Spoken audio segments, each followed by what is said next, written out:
Assalamualaikum warahmatullahi wabarakatuh. Perkenalkan, nama saya Iza Afiaqah Nabila dari kelompok 10. Di sini saya akan menerangkan atau menjelaskan makalah kami yang berjudul Kompetensi Basarnas dan Kekuatan Putusan Basarnas dalam Sengketa Ekonomi Syariah. Yang pertama adalah pengertian Basarnas. Apa sih kepanjangan dari Basarnas?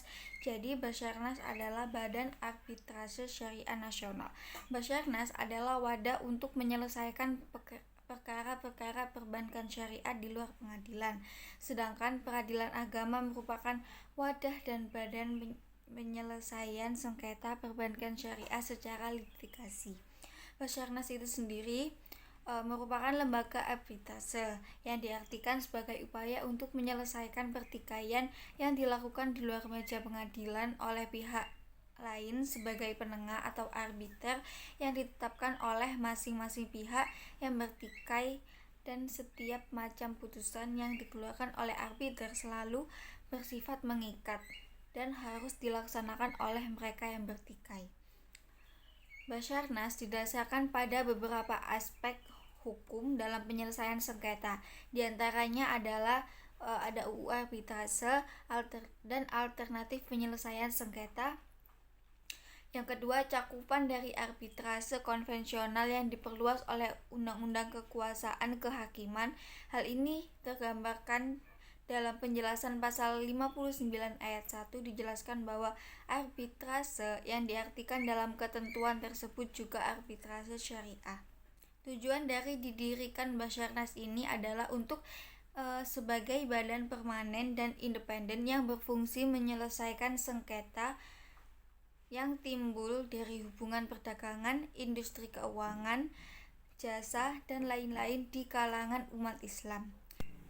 Yang kedua adalah kompetensi Basarnas dalam sengketa ekonomi syariah. Dalam pasal 11 Undang-Undang Nomor 30 Tahun 1999 tentang arbitrase dan alternatif penyelesaian sengketa menyatakan bahwa adanya suatu perjanjian arbitrase tertulis meniadakan hak para pihak untuk mengajukan penyelesaian sengketa atau beda pendapat yang termuat dalam perjanjian ke pengadilan negeri. Oleh karena itu, berdasarkan aturan hukum yang berlaku, kewenangan absolut seluruh badan peradilan negara, termasuk dalam hal ini lingkungan peradilan agama, tidak dapat menjangkau sengketa atau perkara yang timbul dari perjanjian yang dalamnya terdapat klausula arbitrase. Lembaga arbitrase dalam melaksanakan kompetensinya berdasarkan perjanjian arbitrase terrealisasikan berupa pemberian pendapat hukum yang mengikat dan pemberian putusan arbitrase karena adanya suatu sengketa tertentu, bahwa tanpa adanya suatu sengketa, lembaga arbitrase dapat menerima permintaan yang diajukan oleh para pihak dalam suatu perjanjian untuk memberikan suatu pendapat hukum yang mengikat mengenai suatu persoalan berkenaan dengan perjanjian tersebut. Yang ketiga, kekuatan putusan Basarnas dalam sengketa ekonomi syariah. Dalam menyelesaikan sengketa ekonomi syariah, dasar utama yang digunakan oleh Badan Arbitrase Nasional atau Basarnas yaitu 1. Al-Quran, antara lain Surat Al-Hujurat ayat 9, Surat An-Nisa ayat 35, As-Sunnah riwayat An-Nasi yang menceritakan dialog Rasulullah SAW dengan Abu Syureh, Abu Al-Hakam, ijma dan qiyas. Yang kedua, Undang-Undang Nomor 48 Tahun 2009 penjelasan pasal 58 sampai 61 Undang-Undang Kekuasaan Kehakiman dijelaskan bahwa tidak menutup kemungkinan penyelesaian perkara dilakukan di luar peradilan negara melalui perdamaian atau arbitrase.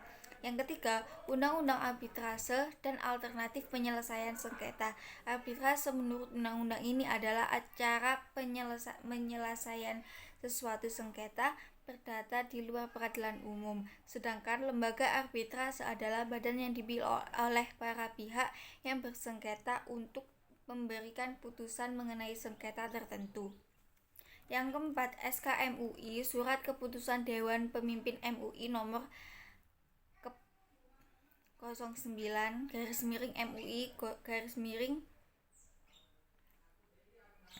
2003 tanggal 24 Desember 2003 tentang Badan Arbitrase Syariah Nasional.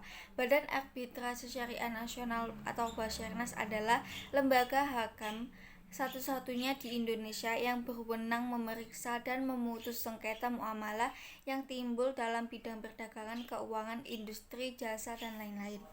Yang kelima, Fatwa DSN MUI. Semua fatwa Dewan Syariah Nasional Majelis Ulama Indonesia perihal hubungan muamalah senantiasa diakhiri dengan ketentuan, jika salah satu pihak tidak menunaikan kewajiban atau jika terjadi perselisihan di antara kedua belah pihak, maka penyelesaiannya dilakukan melalui Basyarnas setelah tidak tercapai kesepakatan melalui musyawarah. Yang keenam, maqasid syariah dan tidak terlepas dari isi akad itu sendiri. Apabila ketentuan akad yang tidak sesuai dengan fatwa DSN MUI sebagaimana harusnya, barulah Badan Arbitrase Nasional atau Basyarnas akan memberikan jalan penyelesaian agar ketentuan yang mengatur akad yang diperjanjikan untuk diperbaiki sehingga tidak merugikan salah satu pihak. Timbulnya sengketa dapat disebabkan ada pihak yang memahami dengan baik isi akad, sehingga dengan persepsi yang berbeda tentang ini akad dapat menimbulkan kesalahpahaman. Terima kasih. Sekian penjelasan dari saya. Terima kasih. Wassalamualaikum warahmatullahi wabarakatuh.